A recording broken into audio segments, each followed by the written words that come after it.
Indonesia. Kembali lagi bersama Lausa Kevin dan Lausa Alin. Adik-adik, minggu kemarin semua kebaktian kan? Iya dong, pastinya kebaktian kan. Nah, karena adik-adik semua udah kebaktian, yuk kita lihat bareng-bareng Yuk. siapa aja ya yang udah sekolah minggu. Yuk kita lihat.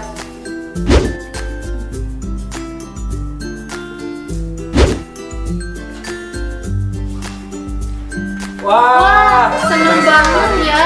Iya, Lihat anak-anak semua semangat, rajin sekolah minggu. Tuh, Lausa tahu nggak? Tahu apa? Tahu kalau anak-anak yang rajin sekolah minggu pasti disayang Tuhan. Oh iya, Lausa.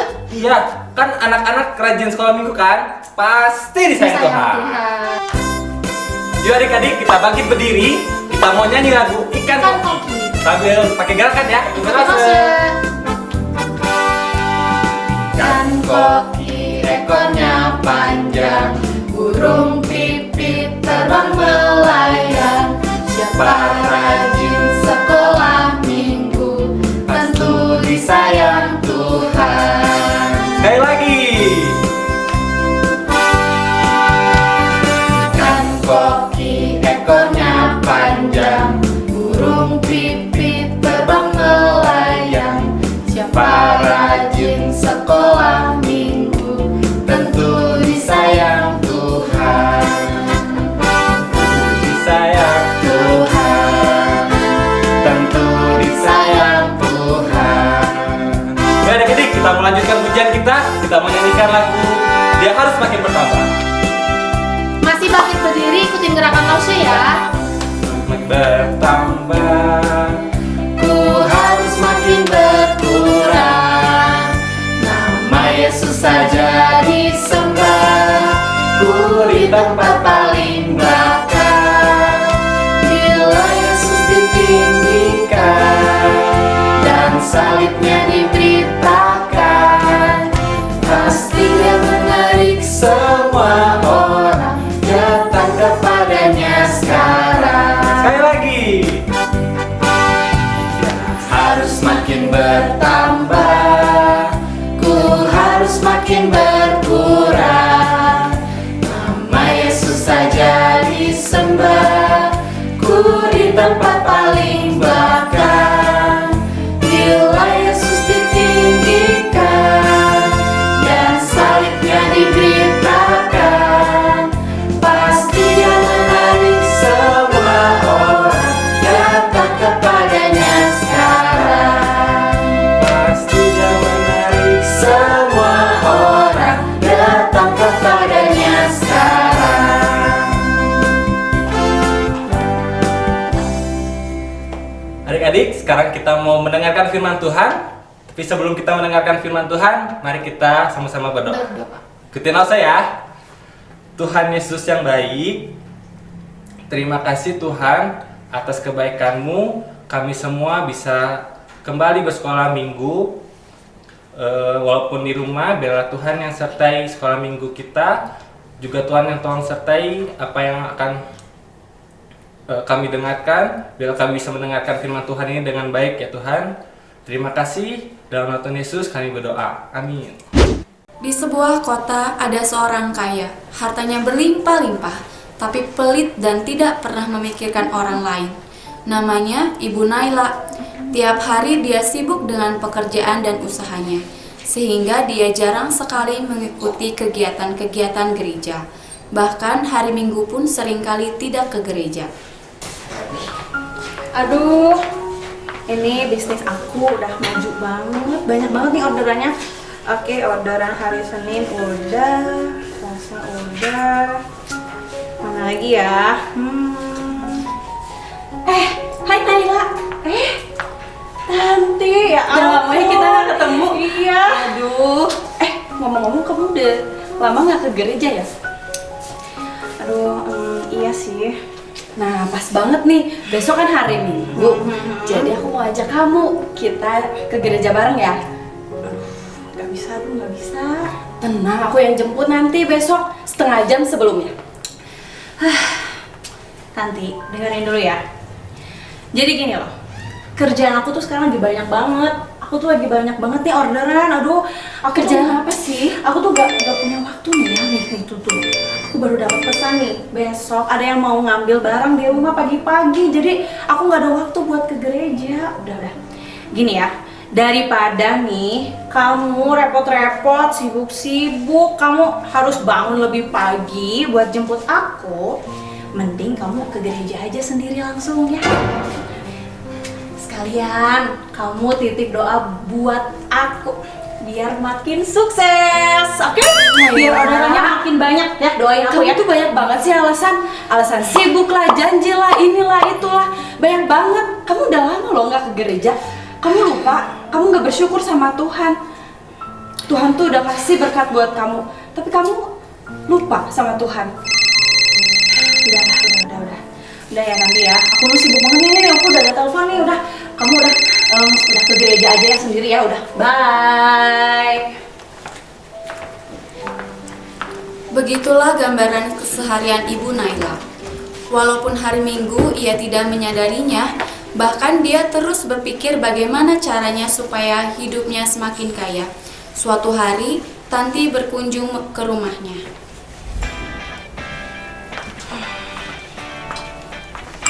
Orderan gak beres banyak juga ya. Oke. Halo, iya Bu, ya. Oh iya, Permisi. nanti orderannya saya kirim. Atau mau Ibu ambil? Oh iya, boleh. Permisi. Aduh, tunggu sebentar ya Bu. Aduh, saya ada tamu. Nanti saya telepon lagi ya Bu ya. Iya, oke. Makasih ya Bu. Permisi. Duh, siapa sih? Siapa? Ini aku Tanti. Tanti. Aduh, Hai Naila. ada apa sih Tanti? Udah cepet masuk. Aku sibuk banget nih, banyak kerjaan. Ada apa sih? Ada apa? Aku mau ngomong sesuatu sama kamu. Ngomong apa lagi? Gini, anak sekolah minggu di gereja kita, Iya. ada yang lagi butuh bantuan. Terus? Dia itu anak yatim piatu. Dia mau banget sekolah, tapi dia nggak punya uang. Kamu mau nggak bantuin dia? Tanti, kamu tahu kan, aku tuh sibuk banget. Kerjaan aku tuh banyak banget. Kamu ngerti gak sih? Kalau kerjaan banyak itu artinya aku tuh udah kerja keras banget. Artinya, aku tuh udah bersusah payah untuk mendapatkan pekerjaan ini. Banyak orderan nih, sampai kamu lihat kan, tuh mewah kan. Nah, ini tuh aku kerja bersusah payah untuk aku. Terus ngapain aku harus nolong orang lain? Gak ada untungnya udah. Lagian anak itu kan bukan anak aku, bukan saudara aku, ponakan aku, bukan siapa-siapa. Ngapain lah harus aku tolong? Udah sana aku. Ini udah ada orderan lagi, udah sana. Aduh, Naila, apa sih artinya uang segitu buat kamu? Bye. Sampai suatu hari, Ibu Naila jatuh sakit. Kemudian pergilah ia ke dokter. Ibu, keluhannya apa, Bu? Jadi gini Dok, saya tuh jadi susah tidur. Terus dada saya tuh ini deg-deg sesak banget. Sesak. Iya, terus aduh saya kepalanya juga kadang pusing. Terus susah makan. Duh, saya juga nggak ngerti, padahal saya nggak makan yang sembarangan loh Dok. Apa Ibu terlalu sibuk kerja, Bu? Jadi gini Dok, kerjaan saya tuh lagi banyak, bisnis saya tuh lagi bagus-bagusnya Dok. Jadi saya kerja terus, bahkan hari Minggu juga saya kerja. Ibu sibuk ya, Bu? Jadi hari Minggu juga Ibu nggak ke gereja? Enggak lah Dok, kan saya banyak kerjaan. Oke, kalau begitu silakan Ibu berbaring, kita cek dulu ya Ibu.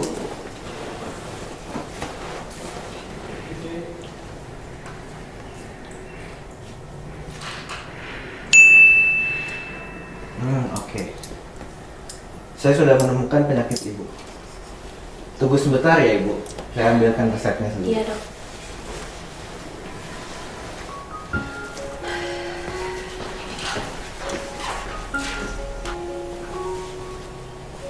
Ibu, ini resepnya untuk Ibu.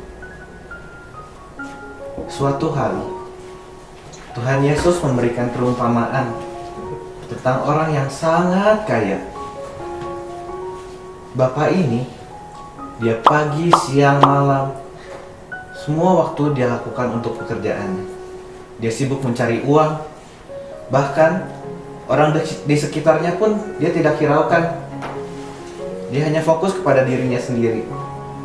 Pokoknya yang ada di pikirannya hanya uang, uang, uang, uang, dan uang. Sampai pada suatu kali, hartanya sudah banyak melimpah. Sampai dia bingung, bagaimana cara menyimpan harta-hartanya yang melimpah ini? Akhirnya, dia membuat satu gudang untuk menyimpan hartanya. Setelah membuat satu gudang, ternyata hartanya masih banyak melimpah. Akhirnya dia buat gudang lagi, buat satu lagi, buat gudang lagi. Sampai pada akhirnya semua hartanya tersimpan di gudangnya. Lalu dia berkata pada dirinya sendiri, "Wah, saya sangat bangga dengan diri saya sendiri. Lihat semua harta ini. Semuanya aku kerjakan untuk kebahagiaanku. Dan sekarang, inilah saatnya untuk aku bersantai. Aku bisa berfoya-foya dan menikmati hidup." Tapi, malam itu juga, tiba-tiba ia mati. Dan apa yang terjadi? Hartanya tidak ia bawa ke surga. Bahkan orang itu pun nggak tahu dia masuk surga atau enggak. Jadi begitulah ibu. Begitu juga dengan ibu. Memang boleh kita kaya. Memang boleh kita bekerja keras. Boleh kita mengumpulkan uang. Tapi kalau otak kita hanya tertuju pada uang, uang, dan uang, apa gunanya itu kalau kita tiba-tiba mati? Ada yang jauh lebih penting daripada uang, yaitu Tuhan Yesus. Tuhan Yesus adalah tujuan utama hidup kita, Ibu. Karena dengan Tuhan Yesus, tanpa uang pun kita bisa bahagia. Tapi lihatlah Ibu, punya banyak uang, tapi Ibu masih banyak keluhan kan? Jadi, inilah obatnya Ibu. Ibu harus mulai memikirkan orang lain. Ibu harus bisa berbagi dengan orang, menolong orang yang berkebutuhan. Dan dengan begitu, Tuhan Yesus pun akan senang. Dan percayalah, dengan begitu ibu akan hidup dengan lebih bahagia. Dono, bagaimana dengan saya? Bagaimana kalau Tuhan mengambil nyawa saya hari ini?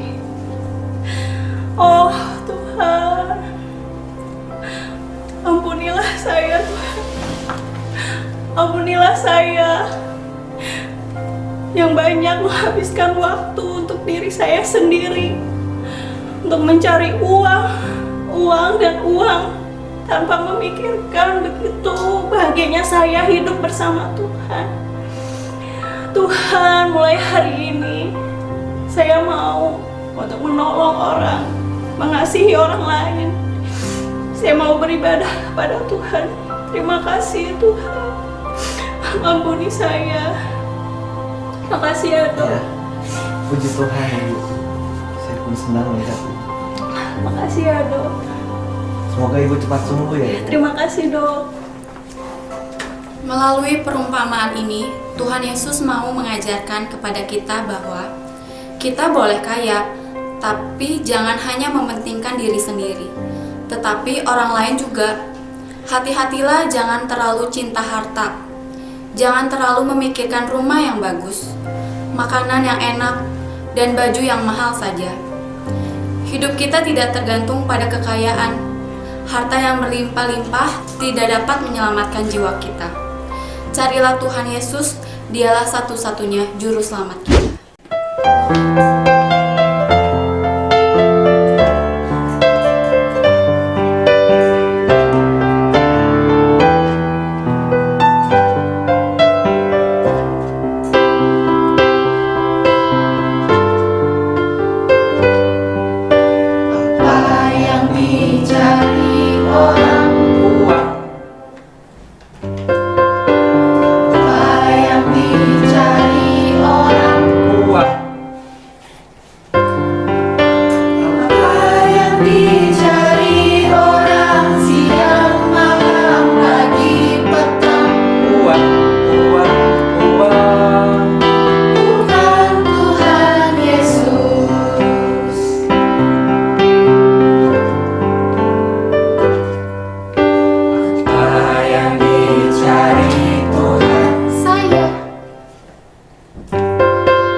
dari drama yang tadi kita melihat bahwa Ibu Naila sangat cinta banget sama uang.